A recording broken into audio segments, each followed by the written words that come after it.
dan menegangkan. Saya ketemu sama seorang pengacara senior yang berada di Palembang ya.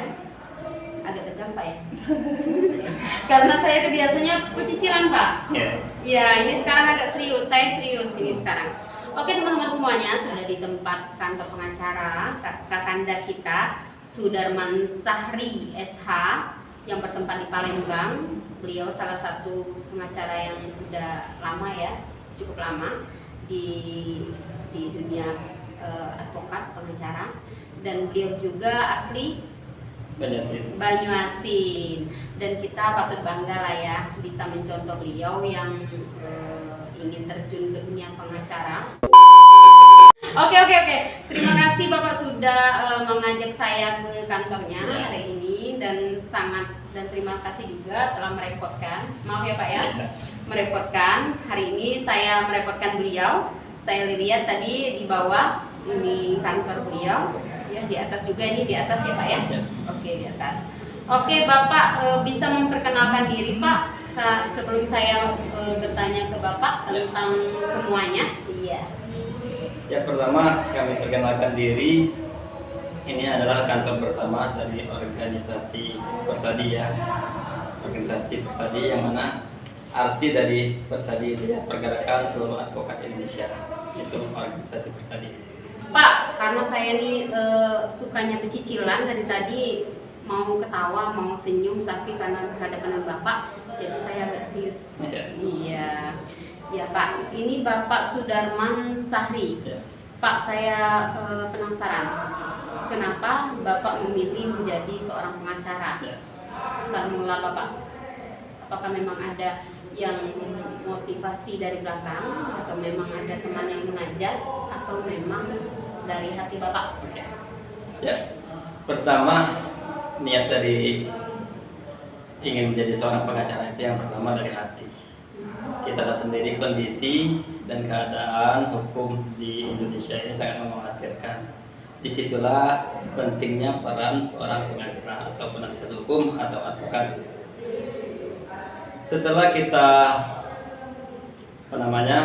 terjun ke dunia hukum, berprofesi sah, setelah dilantik dan disumpah oleh organisasi advokat, disitu baru kita mengetahui bagaimana tata cara sistem hukum Indonesia, cara pergerakan hukum, terus apalagi proses hukum itu baru kita tahu.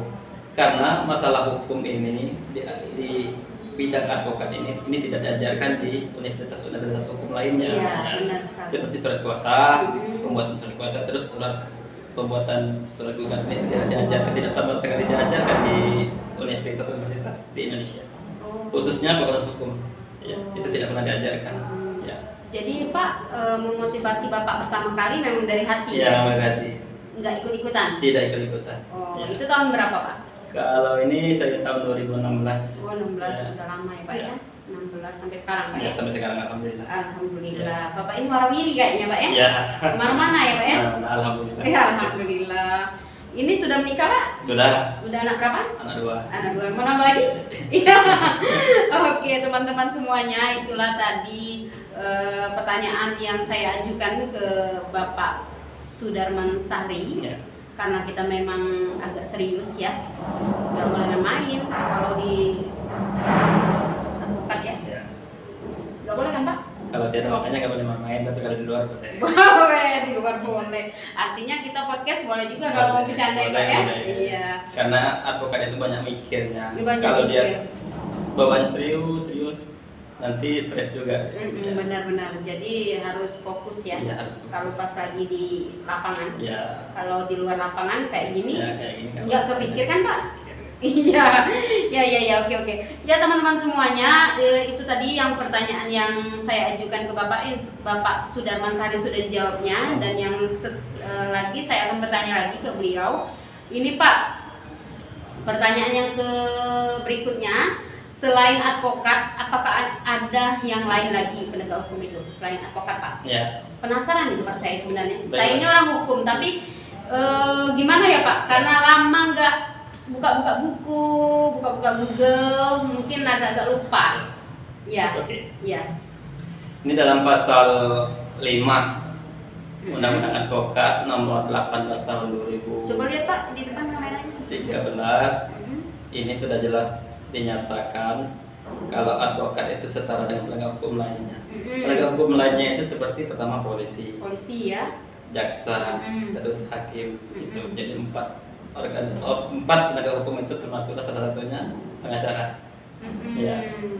Jadi 4 penegak hukum itu yang pertama tadi jaksa, Polisi, yang kedua hakim, advokat, tentara nggak ikut? nggak ikut dalam undang-undang. Oh gitu. Ya. Padahal kan dia kalau tentara ini peradilan militer itu. Kalau peradilannya memang ada. Memang ada ya. Peradilan. Nah itu setidak dikitnya saya dapat ilmu Pak. Ya. Lupa kemarin Ya. kan ada lagi ya Pak ya. Ya. Oke Pak. Dan lanjut lagi Pak. Ya. Setelah penegak hukum tadi sudah kan? Sudah kan? Selain advokat, apakah ada yang lain lagi penegak hukum tadi sudah dijawab oleh Bapak dan seterusnya dari keempat penegak hukum tadi Pak ya. Apakah fungsi advokat dalam penegak hukum tersebut? Fungsinya? Ya, di sini kalau ditanya masalah fungsi dari advokat selaku penegak hukum itu fungsinya sangat luas.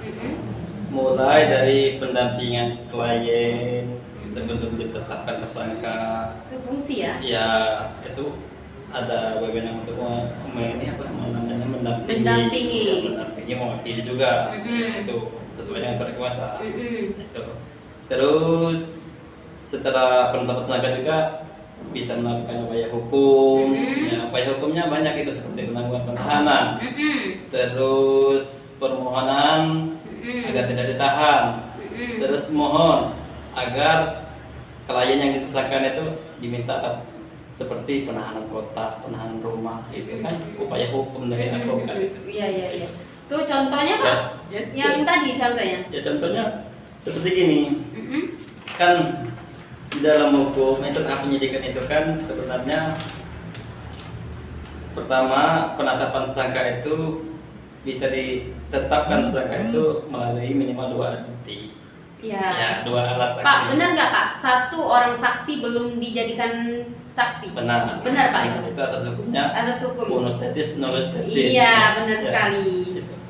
Bukan ubi societis IB justia. Ya, itu masalah masyarakat. Itu gimana itu? Itu masalah masyarakat itu kaitannya erat dengan hukum. Oh, erat dengan hukum. Di mana ada masyarakat di situ ada hukum. Nah, itu benar-benar sekali di mana ada masyarakat dan kehidupan, di sini ada hukum. Benar. Di mana baik Pak Iya. Di mana saja. Iya. Oke, Pak. Bapak tegang ya. Itu Pak agak-agak relaksan, santai. Oke. Pak, ini kita berbicara masalah profesi advokat. Ya. Berbicara masalah profesi advokat setara tadi dengan penegak hukum yang Bapak jelaskan tadi, jaksa, hakim, polisi, dan ini pengacara tadi kan sudah Bapak jelaskan. Nah, di dalam pasal 5 Undang-Undang Advokat Nomor 18 Tahun 2003 ya, tentang advokat itu menyebutkan di situ bahwasanya peraturan perundang-undangan apa sih Kak? Ini bayar langsung ya. Advokat adalah setara sederajat dengan aparat penegak hukum lainnya. Yang tadi lah ya, yang sudah disebutkan tadi. Nah itu selain yang 4 tadi sudah diberikan contoh, apakah ada lagi yang penegak hukum selain daripada itu? Ya, kalau di dalam Undang-Undang Advokat Nomor 18 Tahun 2003 itu cuma ada 4 disebutkan. Oh, ya. Artinya tidak ada lagi selain tidak itu? Tidak ada lagi. Kalau menurut Mbak Eni tadi, tentara bukan penegak hukum, dia istilahnya apa namanya peradilan. Itu? Bukan. Dia memang ada peradilan militer, tapi dia menjaga kesatuan. Iya, itu tugas dari tentara. Ya, ini menurut Bapak ya, selaku pengacara advokat Pak ya. Ya. Di dalam bahasa ini saya baca equality before the law. Ya enggak? Ya. Asas tersebut menegaskan bahwa setiap warga negara bersamaan kedudukannya di mata hukum dengan tidak ada pengecualian. Itu bagaimana kalau nggak menyinggung siapapun di sini, kita cuma belajar ya Pak ya. Dan saya juga ingin mengetahui sedikit sebenarnya saya ini orang hukum tapi akan buta hukum. Ya. Iya. Itu gimana Pak? Nggak usah di Indonesia deh, di Banyuasin atau di Palembang dan di sekitarnya kita aja. Ya. Gimana Pak? Ya, kalau kita berangkat dari azas hukumnya itu equality before the law ya, itu menyatakan kalau kualitas hukum, kualitas hukum itu tidak pandang bulu, tidak tahu dia pejabat, tidak tahu dia petani, itu sama di mata hukum. Pejabat melakukan kesalahan, ya harus kesalahan khususnya pidana, ya harus sanksi pidana. Jadi dia sama kedudukannya dengan yang lainnya gitu aja. Jadi kalau di Indonesia yang kita sebutkan asas tadi yang equality before the law itu masih tetap berjalan sampai sekarang ya? Ya, alhamdulillah masih berjalan. Alhamdulillah Pak ya? Ya. Iya, Ya. mantap. Mantap. Iya, iya. Oke Bapak, ini sudah waktunya berapa menit Pak? Bentar lagi selesai Pak. Ini pertanyaan saya yang terakhir. Dan Bapak, kita boleh tahu Pak? Boleh. Ya. Agak tegang amat. Aduh, saya tegang amat berdampingan sama Bapak pengacara satu ini. Ini Pak, yang terakhir ini saya bertanya ke Bapak. Suatu proses hukum di Indonesia itu bagaimana menurut pandangan Bapak? Ini hukumnya hukum apa? Hukum pidana atau hukum perdata? Pidana, perdata. Pidana. Kalau pidana gimana? Kalau Ya. perdata gimana? Itu sekilas saja sih. Ya. Kalau boleh saya tahu. Ya, kalau pidana itu ya pertama seseorang itu diduga atau patut diduga telah melakukan tindak pidana. Itu terus proses hukumnya ya melalui polisi pertama itu di bidang penyelidikan dan penyidikan itu lidik istilahnya kan. Nah, setelah ya fungsi daripada penyelidikan mau mencari apa memang benar ini si A ini melakukan tindak pidana. Nah, itu ya tugas dari polisi itulah melakukan penyelidikan dan penyidikan sehingga dengan dilakukannya penyelidikan dan penyidikan itu membuat terang memang ada atau tidak masalah yang telah dilakukan oleh seseorang yang telah diduga melakukan tindak pidana itu. Terus untuk keputusannya juga di kepolisian itu ada dua macam itu ini untuk satu kasus ya. Ini ada dua macam itu yang pertama satu SP3 dua tersangka itu melalui gelar perkara. Jadi diwajibkan gelar perkara dulu untuk menentukan nasib tersangka ini orang yang diduga melakukan tindak pidana ini. Itu pidana perdata atau Pidana ya? Pidana. Kalau perdata tidak melibatkan polisi jaksa. Oh gitu. Perdata dia mediasi aja ya? Ya, keluargaan perdata. Iya, itu bedanya Pak ya. Kalau pidana mah panas Ya, kasusnya. panas. Kalau perdata enggak ya Pak ya. Oke Pak, tadi semua pertanyaan saya ajukan ke Bapak karena memang agak serius ya. Kalau main-main nanti gimana gitu ya. Seorang pengacara menjawab main-main kan enggak etis ya kan Pak ya. Jadi kita akan menyesuaikan selagi kita bercanda, ketawa ya oke ketawa, dan kita serius, pertanyaan serius, jawaban serius ya kita serius ya kan Pak ya. Terima kasih juga Pak telah mengajak saya ke kantornya hari ini. Ini ada pertanyaan lain lagi masalah ini kan baru penyelidikan, terus di penuntutan belum itu. Iya. Kalau penuntutan kan mau diuraikan lagi. Iya. Saya tadi belum selesai Oh, Pak. iya, belum selesai. Iya, maka saya mengucapkan terima kasih dulu sama Bapak Pak ya. Jadi bisa dijelaskan terus Pak, lanjut. Ya. Ini setelah tahap penyelidikan. Tetap pidana. Iya, tetap pidana. Setelah tahap penyelidikan dan penyidikan selesai, terus status dari diduga pelaku ini telah didapat, yaitu yang jelasnya kalau perkaranya sudah ada bukti, cukup bukti, minimal 2 alat bukti, terus minimal 2 alat bukti, itu biasanya sudah tersangka. Iya. Oh minimal yang tadi satu saksi belum dikatakan saksi. Bukan, tetap 2 ya. Tetap 2 itu berdasarkan KUHP 184. Ya. Terus setelah status tersangka, pihak kepolisian ini kan mengajukan berkas cetak lengkap P21 ke kejaksaan. Jadi dari pihak kepolisian ini lepas tangan, berkasnya sudah pindah ke kejaksaan. Tinggal jaksa yang memegang berkas terus pegang kendali. gitu. Nah, di sini juga kesananya jaksanya menyatakan kalau berkas dari pihak kepolisian atau penyidik belum lengkap itu bisa dikembalikan lagi, itu istilah PT-19 ya, bisa dikembalikan lagi. Jaksa memohon dengan polisi tak lengkapi lagi ininya berkasnya karena belum lengkap, belum bisa dinaikkan ke pengadilan, Iya, itu syaratnya. Namun setelah lengkap itulah dinamakan P21, berkasnya lengkap, siap disidangkan. Iya. Jadi Pak, prosesnya itu sangat panjang. Sangat panjang. Wow. Benar. Jadi menjadi seorang pengacara itu harus sabar. Sabar. Aduh, Iya. gimana Pak kalau misal kliennya marah-marah? Jangan marah. Pernah nggak dimarahi klien Pak? Tidak pernah, alhamdulillah. Malah saya yang marah dengan klien. Malah Bapak yang marah ya? Iya. Iya. Oh, jadi sudah terjun ke dunia advokat pengacara ini rasanya ingin terus lanjut atau bagaimana? Lanjut terus ya, membela negara. Membela keadilan untuk mencari kebenaran. Iya, lanjut terus Pak ya. Dan pantang mundur. Maju terus. Iya. Ya, oke. Mau ditanya lagi nggak Pak? Silakan kalau mau tanya. saya bingung sendiri warnanya apa. Iya. Di luar konteks yang kita tanya tadi Pak, tadi sudah Bapak jawab semua. Ini karena memang kita agak serius.